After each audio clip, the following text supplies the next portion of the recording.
if the plan from our intelligence apparatus was to get in a new candidate who is going to actually be able to inspire to some degree, it ain't Kamala, and Kamala's not going to do it because they're going to tell her no. Joe Biden is here now, and it's not so much about Joe Biden not being a part of the deep state or whatever, the bureaucratic state or the administrative state. It's that you need a clean PR exit. If Joe Biden goes, I'm too old, I got to go, everyone's going to say, okay, what about Kamala? We also know she can't win. Right. If something bad happens to Biden, deep state gets its casus belli. Kamala Harris then assumes the role for the next year or year and a half, and then says, I did my duty.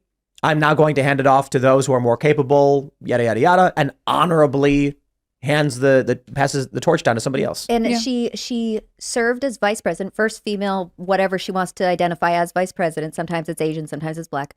First female president. Yep, first one. Yep, and she also got to serve for like one day as president because Joe Biden had to go under anesthesia for like a colonoscopy. Oh, right. So she already was the first president that was female. So it's all out of the way. It's gotten out of the way. So she doesn't have to serve now because she's already been one. But assuming the role for a short period would be like I think legitimately hitting that marker. I think it's the ideal case for her. And I think it just depends on how entrenched she is in obeying her commanders, right? I think if she's, but the thing about Biden is that I think he does not want to go. He will put up a fight. He wants to retain power for as long as possible. Maybe Kamala is more compliant and she would exit after, half a term or whatever she has left to serve.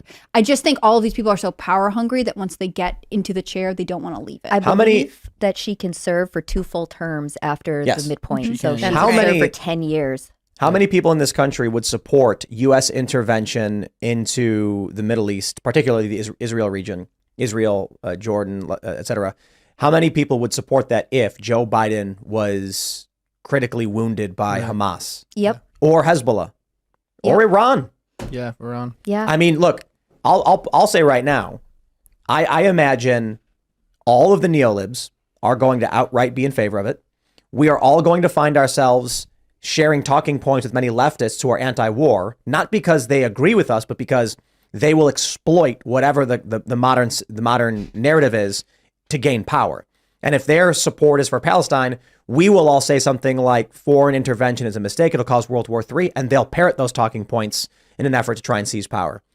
You will then get someone like Ben Shapiro, who will undoubtedly say, these are terrorists who have killed Israelis, and now they've targeted our president and this administration. The U.S. absolutely must.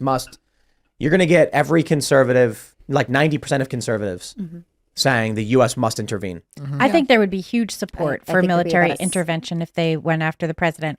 But it does seem ridiculous that we're putting the president directly in harm's way. Yeah. It is ridiculous. Rockets are exploding over Tel Aviv right now. And he wouldn't go to, Palestine, Ohio? Yeah. But he will go here? What is going on, Biden? Why? He also won't go to the border still. I don't understand this risk management. Why is one thing okay when we know there is very violent active conflict, but the other places that they kept saying, no, it's fine, he won't go. This doesn't make sense. Yeah. Also, I think Blinken is in charge. Barely. But it seems like it. I think he's the one who's making all of these decisions. And he was just in talks for 7 hours. Right. So, I mean, now we need Biden to come in. Biden are a very effective and charismatic leader. So that he can fall off the stage in Jerusalem instead of... It's rough. I don't like this. It just, we look so I'm worried about weak more than falling off the internationally. stage. Yeah, I'm worried about rockets exploding and the Iron Dome failing. It's almost like he's intentionally being set up. Yes. How could you not feel that way? That's what it looked like to me earlier today. And I was like, no, that's crazy. Don't think that. Remember when Obama said to Joe, you don't have to do this? Right. What he was really saying is, Joe, don't sacrifice yourself for this country.